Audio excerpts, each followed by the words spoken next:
Kami merindukan firman-Mu. Kami sungguh sadar tanpa firman-Mu kami tidak bisa berbuat apa-apa. Oleh sebab itu ya Tuhan, urapi hamba-Mu, berikan otoritas kuasa yang datangnya daripada Allah sendiri. Roh Kudus, berikan konsentrasi kepada jemaat Tuhan yang duduk diam mendengarkan. Melalui renungan firman Tuhan yang kami dengar pada malam hari ini, sebagai landasan di dalam kami mengikut Tuhan. Tuhan, kami sadar ketika kami mendekatkan diri kepadamu, ketika kami memuliakan namamu, ketika kami bersekutu dengan Engkau, ada satu oknum yang tidak senang melihat kami, yaitu kuasa iblis. Oleh sebab itu ya Tuhan, jikalau ada roh-roh jahat, kuasa iblis, kuasa setan, yang ingin mengganggu konsentrasi kami pada malam hari ini, kami sehati, seiman, kami tolak dalam nama Tuhan Yesus dan darah Yesus yang berkuasa. Berfirmanlah ya Tuhan, kami sudah siap mendengarkan. Dalam nama Tuhan Yesus, kami berdoa bersyukur kepada Bapa di surga. Amin. Silakan duduk. Salam. Pada malam hari ini, saya bersyukur bisa hadir bersama dengan jemaat Tuhan yang ada di tempat ini. Di dalam Tuhan tidak ada yang kebetulan. Amin. Tapi semuanya itu di bawah kedaulatan Allah. Iya, tema yang dari PGI KWI itu adalah Allah hadir untuk menyelamatkan keluarga. Di dalam Injil Matius 1 ayat yang ke-21 bunyinya, ia akan melahirkan anak laki-laki, engkau akan menamakan dia Yesus, karena dialah yang akan menyelamatkan umatnya dari dosa mereka. Bapak, Ibu, Saudara-saudara yang kekasih di dalam Tuhan, tak kenal maka tak sayang, tapi nama saya sudah ada di depan. Saya sapa dulu, sapa Kalimantan. Adil Katalino, Baturamin, Kak Saruga, Basengat, Kak Jubata. Pasti sudah tahu asalnya. Saya berasal dari Landak, Kalimantan Barat.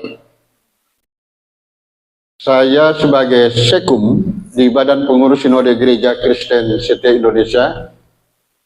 Saya punya istri, latar belakang dari Seberang, dari Melayu, Sambas. Anak saya 2, yang satu tamatan dari Universitas Katolik Atmajaya Jakarta, Joshua, dan yang satu menunggu wisuda di Bakri, Athanasius Gamaliel. Saya juga dosen di Setia, dan ada berapa di sini mantan murid saya bangga. Ya. Saya pernah mengajar Pendeta Elia, tapi dia sekarang orang hebat, kalah dosen. Amin. Ya Pak Pendeta Daryono ya. Ya. Itu kira-kira perkenalan kita. Kita kembali kepada tema Allah hadir untuk menyelamatkan keluarga. Di setiap kali persidangan MPL PGI, ada 2 kasus yang selalu diangkat adalah, yang pertama itu adalah krisis keluarga, yang kedua adalah ugahari, yaitu tentang alam. Jadi jangan merusak alam, ya, supaya tidak terjadi banjir. Kita baru melihat itu karena ulah manusia yang serakah, ya, akhirnya apa yang terjadi, yaitu banjir bandang yang ada di Sumatera dan bahkan juga ada di Kalimantan. Kalau kita tidak hati-hati, kita bisa juga mengalami hal yang sama seperti teman-teman kita yang ada di Sumatera. Krisis keluarga, ya, kita baru melihat, baru mendengar ada seorang ayah membunuh anaknya, ya, dan sebaliknya itu yang terjadi pada saat sekarang. Dan itu juga ada terjadi di kalangan orang-orang Kristen. Dan tahun ini PGI mengambil tema itu adalah Allah hadir untuk menyelamatkan keluarga. Ya. Karena begitu luar biasa pengaruh dunia pada saat sekarang, pengaruh globalisasi, ya. Tanpa kita sadari, anak-anak kita yang belum layak membuka HP, dia sudah membuka itu, ya, dan mulai mempengaruhi pikirannya. Ketika anak-anak kita dipengaruhi, orang tua juga dipengaruhi oleh pengaruh-pengaruh duniawi pada sekarang yang disebut dengan globalisasi. Akhirnya manusia berpikir ingin hidup hedonis, ingin hidup nyaman, hedonis. Ketika dia ingin hidup nyaman, hidup hedonis, maka di dalam pikirannya itu dia akan menjadi seorang yang materialistis, ya. Dia harus mencari uang sebanyak-banyaknya untuk dia bisa menikmati hidup hedonis. Hidup hedonis itu dia bisa narkoba, apa dan sebagainya, kayak diskotik dan sebagainya, mabuk dan sebagainya. Ketika dia materialistis, maka karakter orang yang seperti begini egoistis. Dan dia lebih mementingkan dirinya daripada orang lain. Itulah sebabnya mengapa PGI dan KWI mengambil tema ini. Karena juga berpengaruh terhadap keluarga Kristen yang ada pada sekarang. Bagaimana suami tidak lagi menghargai istri dan istri tidak lagi menghargai suami, dan sebaliknya anak tidak lagi menghargai orang tua dan orang tua tidak pernah lagi mengasihi anaknya. Itulah yang terjadi pada saat sekarang. Mengapa? Mungkin orang tua terlalu sibuk sehingga tidak ada waktu untuk keluarga. Tadi saya berbicara dengan Pastor Tony. Saya di rumah saya katakan bagaimana saya harus membahagiakan istri saya. Ya, saya tidak mau membuat dia sakit, saya tidak mau membuat dia sedih. Ya, karena ini berdampak terhadap anak-anak dan berdampak terhadap keluarga itu sendiri. Itulah sebabnya kita kembali kepada janji pernikahan. Ya, bagaimana suami untuk mengasihi istri dan sebaliknya istri mengasihi suami. Ini yang harus terjadi di dalam rumah tangga kekristenan. Jangan sampai pengaruh globalisasi, ya, mempengaruhi semua lini dalam keluarga kita, sehingga kita cuek, sehingga kita masa bodoh terhadap suami, terhadap istri, terhadap anak. Padahal dalam satu keluarga, ya, dalam ruangan tamu, masing-masing pegang HP. Suami istrinya bilang, "Pak, makan lagi." Padahal ada suaminya di situ. Ya, mengapa tidak mengucapkan langsung saja? Ini ciri-ciri keluarga itu akan hancur. Bapak Ibu saudara-saudara yang dikasih di dalam Tuhan. Di dalam Matius 1 ayat 21 sampai dengan yang ke-24, ya, itu berbicara tentang kelahiran Yesus Kristus. Peristiwa Natal itu tidak bisa dilepaskan dengan peristiwa Taman Eden. Bagaimana Allah menempatkan manusia pertama yang namanya Adam dan Hawa diberikan mandat untuk menjaga, melindungi, dan berkuasa atas taman itu sendiri. Dan satu syarat yang Tuhan berikan kepada manusia pertama pada waktu itu, semua yang ada dalam taman ini boleh kamu makan, boleh kamu nikmati, tapi ada pohon yang satu, pohon pengetahuan yang baik dan yang jahat. Jangan kamu raba, jangan kamu makan, kamu akan mati. Allah memberikan kepercayaan hak free will kepada manusia pertama. Tapi apa yang terjadi? Iblis datang menyerupai ular, memutar balikan firman Tuhan. Apa iblis katakan lewat ular itu? Boleh semuanya kamu nikmati, boleh. Tapi apa yang terjadi? Karena di dalam firman Tuhan ternyata buah pohon itu menarik hati. Akhirnya diambil dan mereka makan. Itulah awal malapetaka dosa yang masuk ke dalam dunia. Bapak Ibu saudara-saudara yang dikasihi di dalam Tuhan, di dalam Yesaya 7 ayat 14, nubuat ini sudah disampaikan 700 tahun sebelum Yesus lahir.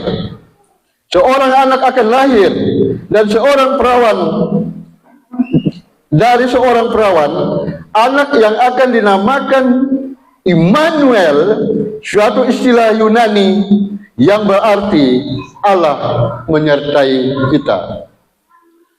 Yesus tidak dikandung secara alamiah, melainkan secara adikodrati. Anak yang akan kau lahirkan itu akan disebut kudus, anak Allah.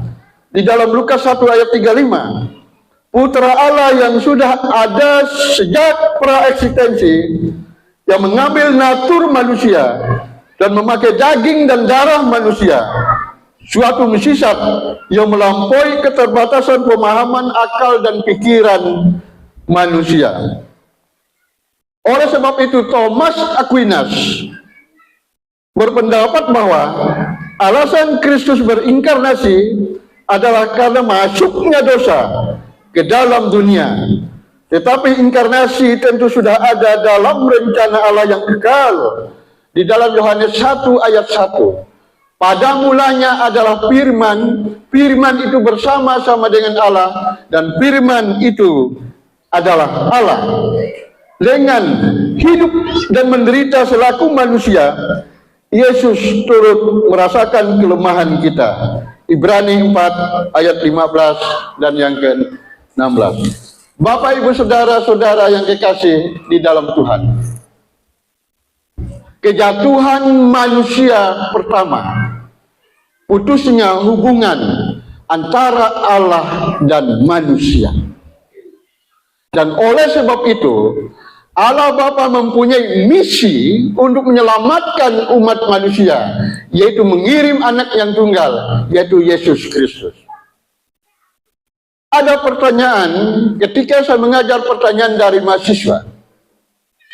Dan pertanyaan mahasiswa ini kepada saya begini, Pak, mengapa Allah menciptakan pohon pengetahuan yang baik dan yang jahat itu di dalam Taman Eden? Bukankah dia akan menjebak manusia? Ini pertanyaan dari mahasiswa. Mengapa diciptakan? Coba jangan diciptakan. Kita tidak jatuh dalam dosa. Mengapa itu barang ada? Apakah Allah tahu manusia pertama akan jatuh? Tahu. Dan oleh sebab itu, manusia bukan diciptakan seperti robot. Firman Tuhan katakan apa? Manusia diciptakan menurut gambar dan rupa Allah, menurut teladan Allah. Jadi kita memiliki karakter Allah. Kita bisa membedakan mana yang baik dan mana yang jahat. Ketika Allah memberikan hak free will ini kepada manusia pertama pada waktu itu, apa yang terjadi? Adam dan Hawa salah mempergunakan itu, dan dia mengambil buah. Hawa mengambil buah dan memberikannya kepada suaminya, kepada Adam. Dan itulah kehancuran pertama, putusnya hubungan komunikasi antara Allah dan manusia. Dan oleh sebab itu, Yesus datang berinkarnasi menjadi manusia sama seperti manusia. Apakah Allah Bapa tahu anaknya akan jatuh? Tahu. Apakah Allah menghendaki anaknya jatuh? Tidak. Saya pernah punya anak kecil. Ketika anak saya berumur 1 tahun, 2 tahun, saya tahu anak saya ini akan jatuh, dia akan mulai berjalan, jatuh. Sebagai orang tua yang baik. Karena ketika anak saya ini jatuh, saya harus mempersiapkan obat betadin. Yang menjadi pertanyaan adalah, apakah saya menghendaki anak saya jatuh? Tidak. Apakah saya tahu sebagai orang tua anak saya akan jatuh? Tahu. Makanya saya menyiapkan obat betadin itu untuk anak saya ketika kakinya luka. Sama juga dengan Bapa kita yang di surga. Allah tidak menghendaki manusia jatuh dalam dosa, tapi Allah tahu apa yang akan terjadi, dan manusia salah mempergunakan hak free will itu. Bapak Ibu saudara-saudara yang kekasih di dalam Tuhan, natur ilahi Yesus sebagai anak Allah, ia berkuasa melepaskan manusia dari perbudakan dosa dan perbudakan kuasa iblis. Hanya Yesus yang mampu melepaskan kita dari kuasa dosa, dari kuasa iblis. Hanya Yesus satu-satunya. Amin. Di luar Yesus, firman Tuhan katakan binasa. Bapak ibu saudara-saudara yang dikasihi di dalam Tuhan, sebagai ilahi dan manusia, Yesus memenuhi syarat untuk menjadi korban karena dosa setiap orang dan menjadi imam besar yang memohon syafaat untuk semua orang yang datang kepada Allah. Hanya melalui Yesus. Yesus katakan, akulah jalan kebenaran dan hidup. Tak seorang pun yang bisa datang kepada Bapa kalau tidak melalui aku. Ini kata kunci. Banyak kita mendengar orang baik. Banyak kita melihat para nabi, pendiri-pendiri agama. Tapi tidak ada satupun pendiri agama, tidak ada satupun para nabi yang berani mengatakan, akulah jalan kebenaran dan hidup. Mengapa Yesus berani mengatakan demikian? Karena dia yang punya sorga, amin. Dia dari sorga turun, dia yang punya. Dia berkuasa di sorga dan di bumi. Maka kita sebagai anak-anak Tuhan, kita bersyukur, ya. Dan bukan itu saja, 700 tahun sebelum kelahiran, Yesaya juga menubuatkan di dalam Yesaya 9 ayat 5. Sebab seorang anak telah lahir untuk kita, seorang putra telah diberikan untuk kita. Lambang pemerintahan ada di atas bahunya dan namanya disebutkan orang Penasehat ajaib, Allah yang perkasa, Bapa yang kekal, Raja damai. Penasehat ajaib itu berbicara tentang menyingkapkan rencana keselamatan Allah yang sempurna. Hanya sekali lagi, Yesuslah yang bisa menyelamatkan setiap orang. Hanya Yesuslah yang mampu menyelamatkan, karena dia sendiri adalah Allah. Allah yang perkasa itu berbicara, dia yang berkuasa di surga dan di bumi, dia yang berdaulat atas hidup kita. Kita tidak bisa apa-apa tanpa dia. Ya? Kita tidak bisa melakukan segala sesuatunya tanpa dia. Itulah sebabnya dia dikatakan Allah yang perkasa. Bapa yang kekal itu berbicara tentang Bapa yang penuh dengan belas kasihan. Seharusnya saudara dan saya yang layak dihukum. Tapi Allah mengambil itu semua. Kenapa? Karena dia mengasihi kita. Karena begitu besar kasih Allah akan dunia ini. Amin. Dia mengasihi semuanya.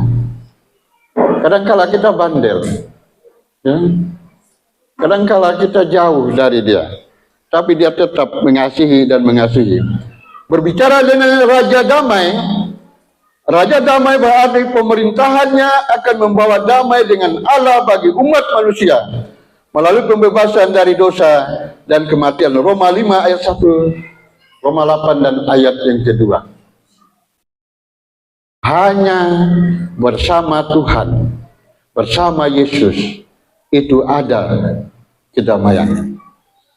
Di dalam Mika 5 ayat 1, itu berbicara tentang imanensi.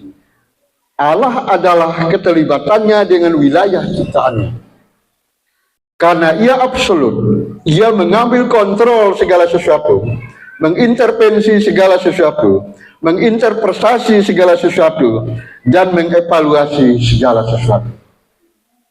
Tidak ada satupun yang bebas dari kontrol Allah. Mau bersembunyi di mana? Allah kita adalah Allah yang berkuasa.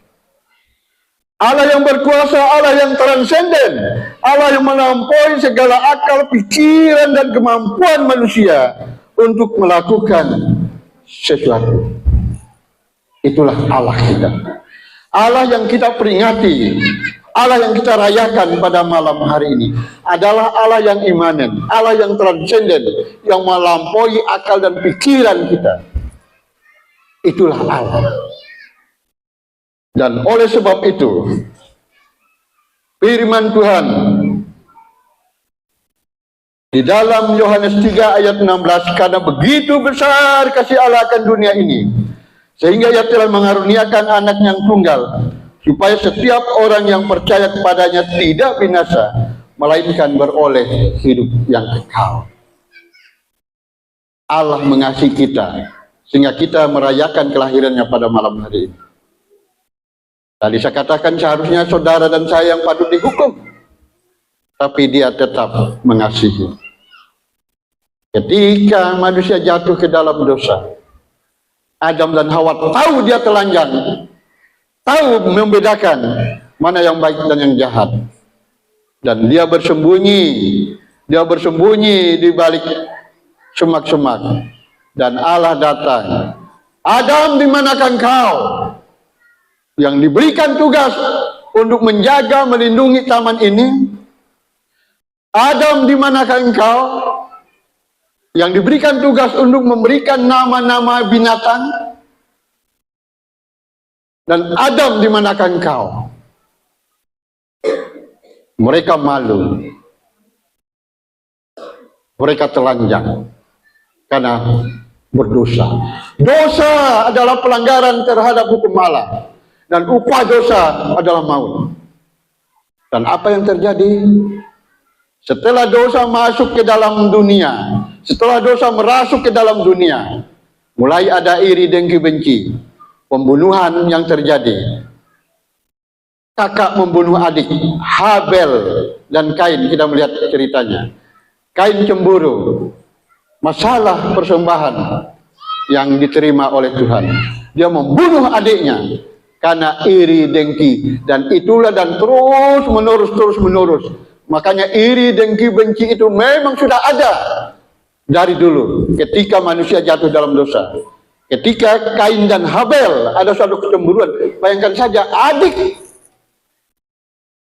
Makanya pengaruh dosa itu sangat luar biasa. Tapi dosa itu pelanggaran terhadap hukum Allah. Dosa yang membuat kita jauh dari hadapan Allah. Dosa yang membuat kita tidak bisa berdaya. Dosa yang selalu mengikat kita. Makanya Yesus datang ke dalam dunia. Allah Bapa mengirim anaknya yang tunggal, yaitu yang namanya Yesus Kristus. Dan kita peringati pada malam hari ini, yang membebaskan kita dari perbudakan dosa, yang membebaskan kita dari ketakutan, yang membebaskan kita dari segala hal-hal yang selama ini mengikat kita. Hanya bersama Yesus ada jalan keluar. Amin. Itulah Allah kita, dan Allah yang tidak pernah meninggalkan kita. Kita sebentar lagi akan meninggalkan tahun 2025 masuk ke 2026. Saya ingin jemaat Tuhan yang ada di tempat ini, mari kita sungguh-sungguh hidup sungguh-sungguh di dalam Kristus. Allah tidak pernah meninggalkan kita. Allah selalu memanggil kita. Tangannya selalu terbuka sekalipun kita tidak layak, dan Dia melayakkan kita. Sekalipun orang dunia menjustis kita, kita manusia yang berdosa, kita manusia yang bejat, tapi firman Tuhan katakan, saya datang bukan untuk orang benar, tetapi saya datang untuk orang yang berdosa. Siapa yang benar di ruangan ini? Tidak ada. Semuanya kita orang berdosa. Tapi malam hari ini firman Tuhan mengingatkan kita kembali, supaya kita hidup sungguh-sungguh di dalam Tuhan, supaya kita mengutamakan Dia di dalam keluarga kita. Dan biarkan kuasa iblis merasuk, mengganggu, memecah keluarga kita. Makanya tema kita pada malam hari ini, Allah hadir untuk menyelamatkan keluarga kita. Mungkin selama ini kita tidak ada komunikasi, baik itu suami, baik itu istri, baik itu anak. Dan jangan biarkan kuasa iblis untuk merasuk di dalam keluarga kita. Yesus datang pada malam hari ini, memanggil kita semua. Hai anakku, marilah datang kepadaku yang letih, lesu, dan beban berat. Aku akan memberikan kelegaan kepadamu. Dan pada malam hari ini, undangan itu Yesus berikan kepada kita. Kita mau meninggalkan masa lalu kita. Kita mau meninggalkan dosa-dosa kita. Kita mau meninggalkan segala kesalahan-kesalahan kita. Kita mau melihat. Yesus katakan, hai anakku, marilah datang kepadaku. Dan khususnya untuk jemaat Tuhan yang hadir pada malam hari ini, mari kita mengundang Yesus di tengah-tengah keluarga kita. Mari kita menjadikan rumah kita menjadi mesbah untuk kita berdoa bersama. Mari kita menjadikan rumah kita untuk mesbah doa, memberikan puji-pujian penyembahan kepada Allah. Amin. Dan disitulah Allah hadir, Roh Kudus hadir untuk menguasai keluarga kita, sehingga keluarga kita menjadi berkat bagi orang lain. Saya tidak pernah mengajak istri saya bawa Alkitab, ayo kamu jadi orang Kristen, itu tidak. Ternyata dia melihat itu ada suatu perbandingan. Dia melihat saya dengan keluarganya, saya dengan orang lain. Oh, ini lain. Dan dengan sendirinya dia percaya kepada Kristus. Melihat kehidupan kita. Dan firman Tuhan katakan apa? Kita ini adalah surat Kristus yang terbuka, yang dibaca, yang dilihat dari ujung rambut sampai ujung kaki. Ketika kita jalan, oh itu orang Kristen. Ketika kita mabuk, oh itu orang Kristen. Ketika kita DPO, oh itu orang Kristen. Saya pernah mengurus izin teman saya orang asing. Itu di Polres Jakarta Timur. Dan saya masuk di salah satu ruangan. Saya lihat DPO. Di Polres Jakarta Timur. Saya lihat DPO. Wilayah Grogol. DPO Matius. Wilayah Kampung Rambutan, DPO Lukas. Wilayah Pulau Gadung, DPO Yohanes. Semuanya ada di sini. Itu terjadi. Dari segi nama, kecuali kalau dia tidak mualaf, ya, itu pasti orang-orang kita. Amin. Tapi kalau tidak mualaf, karena Matius ada juga yang Muslim, Yohanes ada juga yang Muslim. Ya, jadi firman Tuhan mengingatkan kepada kita. Malam Natal, pada malam hari ini menjadi perenungan. Pulang ke rumah, Allah hadir untuk keluarga, Allah hadir untuk menyelamatkan. Mari kita jadikan mesbah di dalam keluarga kita. Ada anak kita, ada istri, ada suami, berdoa. Baca firman Tuhan, baca saja Mazmur. Ya, saya mengajar anak-anak, mari kita baca Mazmur. Karena Mazmur itu nggak perlu lagi diterjemahkan, kan? Dia sendiri yang menerjemahkan. Baru kita berdoa. Dan itu harus kita lakukan.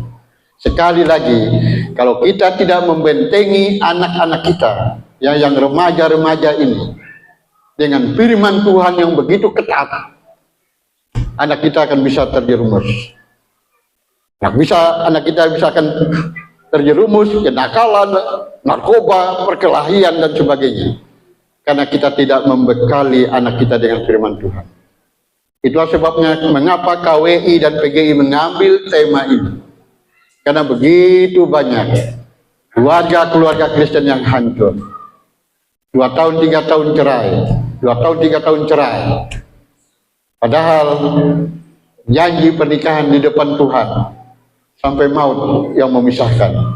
Mengapa terjadi perceraian? Hanya masalah sepele, masalah ekonomi, masalah anak. Ini yang terjadi. Kalau kita tidak mengandalkan Tuhan, kalau kita tidak mengundang Allah di dalam keluarga kita, sekali lagi, kita tidak tahu begitu luar biasanya pengaruh globalisasi mempengaruhi semua lini, termasuk dalam keluarga kita. Membuat anak-anak kita menjadi egoistis, membuat anak-anak kita menjadi hedonis, membuat anak-anak kita menjadi materialistis. Dan bagaimana caranya? Firman Tuhan mengingatkan kepada kita pada malam hari ini. Undang Yesus, jadikan rumah sebagai mesbah. Ya, itu tema Allah hadir untuk menyelamatkan keluarga kita. Sayangi keluargamu, sayangi istrimu, sayangi anakmu, sayangi semua keluarga. Keluarga pertama, lembaga yang didirikan oleh Allah, itu hancur oleh karena dosa. Apa? Adam dan Hawa. Karena dosalah yang membuat keluarga ini hancur, berantakan. Adam dan Hawa. Pembunuhan terjadi antara kakak dan adik, Kain dan Habel. Itu karena dosa. Dan dosa begitu luar biasa mempengaruhi, bisa memutarbalikkan firman Tuhan. Itu iblis yang memutarbalikkan itu semua. Bapak Ibu saudara-saudara yang saya kasih di dalam Tuhan.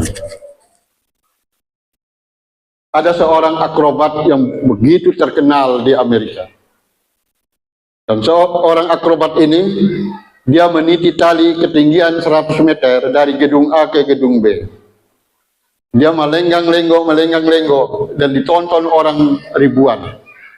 Dia berjalan ke gedung A, berjalan ke gedung B. Dan suatu saat dia menantang 3 kali.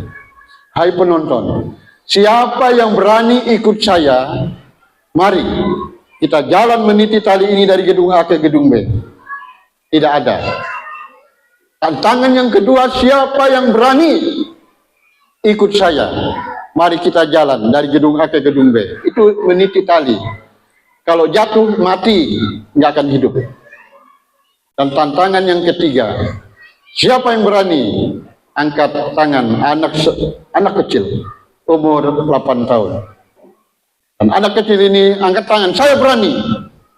Akhirnya anak ini naik ke atas dan digendong oleh seorang akrobat ini dari gedung A ke gedung B, dari gedung B ke gedung A. Dan tidak apa-apa. Dan turunlah anak ini, diwawancara oleh wartawan. Hai anak kecil, mengapa engkau begitu berani naik di atas bersama dengan akrobat ini? Kalau jatuh kamu akan mati. Dan anak kecil ini mengatakan apa? Benar, kalau jatuh saya pasti mati. Tahukah kalian siapa yang akrobat itu? Dia adalah bapak saya. Dan tidak akan mungkin bapak saya akan mencelakakan saya. Dan oleh sebab itu saya berani, karena saya tahu hati bapak saya. Demikian juga Tuhan kita. Jikalau hidup ini bersama dia, dia bersama kita. Dan firman Tuhan katakan, apa yang kamu minta, kamu akan mendapatkan. Amin. Karena kita ada di dalam dia, dia ada di dalam kita. Mengapa kita ragu? Mengapa kita bimbang terhadap Tuhan? Padahal kita ada di dalam hatinya kita ada di dalam hati kita ada di dalam dia. Jangan sampai ketika dia bertanya, "Hei, saya tidak kenal kamu. Kamu siapa?" Mengapa? Karena kita tidak ada di hatinya Bapa. Dan oleh sebab itu firman Tuhan mengingatkan kita mau kita ini ada di hatinya Bapa, Bapa ada di hati kita. Supaya kita ketika menghadapi masalah apapun, kita kuat. Karena Allah Immanuel berserta dengan kita. Kita berdoa. Tuhan, hamba-Mu sudah selesai berbicara.